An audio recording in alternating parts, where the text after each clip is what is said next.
Bem-vindo ao canal Curiosidades Astronômicas. Já peço que se inscreva e deixe o like para ajudar o canal. O que foi o grande engodo da Lua e por que tantos caíram em uma mentira tão fantasiosa? Por um momento, no verão de 1835, o mundo acreditou que havia vida na Lua, e não era qualquer tipo de vida. Em 1835, uma história foi publicada e deixou milhares de pessoas olhando para o céu noturno em busca de uma paisagem lunar maravilhosamente estranha.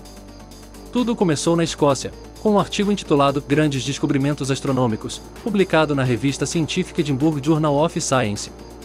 As descobertas teriam sido feitas pelo famoso astrônomo Sir John Herschel, que viajou em 1834 ao Cabo da Boa Esperança, na África do Sul, para catalogar as estrelas do Hemisfério Sul. Segundo o artigo escrito pelo Dr. Andrew Grant, companheiro de viagem e secretário de Herschel, ele encontrou muito mais do que estrelas usando uma enorme lente telescópica de 7 metros de diâmetro e pesando 7 toneladas. Pela primeira vez, ele foi capaz de observar uma vida fantástica na Lua.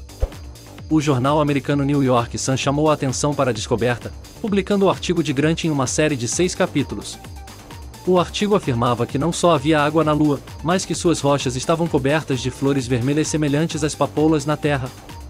À sombra das árvores de uma floresta, havia rebanhos de quadrúpedes semelhantes a bisões. E em um vale, havia cabras de chifre azul, além de uma estranha criatura anfíbia de forma esférica, que rolava em grande velocidade pela praia de pedras. Particularmente significativa foi a observação de castores andando sobre patas traseiras, que seria uma forma de vida inteligente, embora primitiva. Eles carregam seus filhotes em seus braços, como os humanos, e suas cabanas são mais altas e melhor construídas do que as de muitas tribos humanas, dizia o artigo. Além disso, pela fumaça que se via perto daquelas cabanas, não havia dúvida de que sabiam usar o fogo.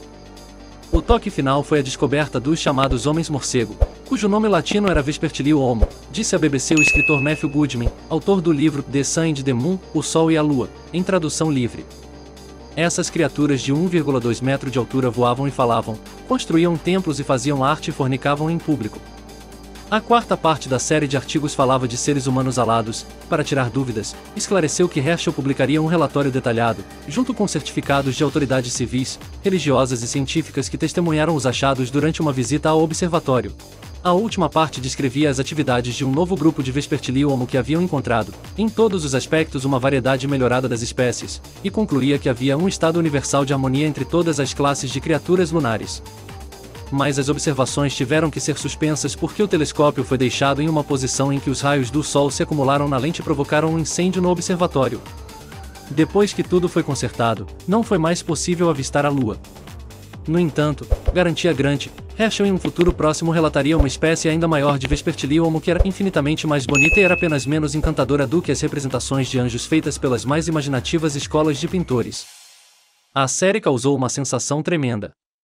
Ela foi reimpressa em jornais rivais, e segundo algumas estimativas, 90% das pessoas na cidade de Nova York acreditaram nela, observou Goodman. A história foi tema de conversa em todos os lugares, mesmo em universidades como Yale. O New York Times chamou as descobertas de prováveis e possíveis, enquanto o New Yorker chamou a descoberta de uma nova era na astronomia e na ciência em geral. Mas obviamente, não era verdade. Como as melhores mentiras, esta tinha pequenos sinais de realidade. Herschel estava de fato na África do Sul observando o céu, embora não tivesse as 70 mil libras que o rei William IV supostamente teria lhe dado para a expedição. Na verdade, Herschel teve que financiar a expedição do próprio bolso. Ele tinha de fato um telescópio, mas não tão grande ou sofisticado quanto foi descrito no artigo. E seu companheiro não era o Dr. Andrew Grant, que era tão fictício quanto as tais descobertas relatadas no Edinburgh Journal of Science, uma revista científica que havia fechado suas portas 2 anos antes do suposto artigo. Tudo não passava de uma paródia brilhante, uma mistura de ficção científica e ironia que, para surpresa de seu criador, convenceu milhares de que o inacreditável era realidade. Incompreendido, o verdadeiro autor da paródia era o britânico Richard Adams Locke, descendente do filósofo John Locke formado pela Universidade de Cambridge, recém-chegado à redação do jornal New York Sun. O jornal havia sido fundado 2 anos antes por Benjamin Day, no início da era conhecida como Penny Press, jornais baratos voltados para as pessoas comuns. O New York Sun, no entanto, não era o mais popular deles. Day e Locke sabiam que precisavam de uma história sensacional para despertar a curiosidade dos leitores, e se havia uma coisa que fascinava o público eram artigos sobre descobertas científicas e viagens de exploração a lugares remotos. Por sorte, Locke estava lendo sobre astronomia. Muitos dos astrônomos da época eram religiosos, explica Goodman. A crença geral era de que todos os corpos celestes eram povoados, porque Deus não teria criado esses mundos sem também criar seres inteligentes para apreciá-los. De acordo com essa teologia natural, a observação da natureza dava evidências da existência de Deus e permitia vislumbrar seu plano divino. Um de seus mais ardentes apoiadores dessa tese era o popular astrônomo escocês Thomas Dick, que escreveu livros de sucesso como Filósofo Cristão ou A Conexão da Ciência com a Religião. Na obra, ele apresentava a astronomia em íntima relação com a religião, e descrevia como o Sol sobe gradualmente até a abóbada do céu, a Lua apresenta sua face redonda iluminada e a mente elevada, até a contemplação de um poder invisível. Ele chegou a calcular que a população do Sistema Solar seria de 21.891.974.404.480 habitantes, e que 4.200.000.000 deles viviam na Lua.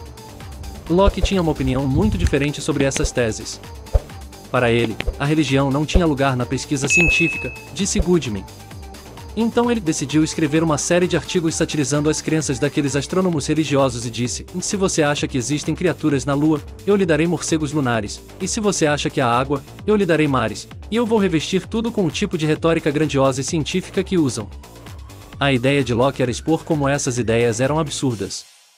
O problema é que ele escreveu tão bem seu artigo que tudo deu errado.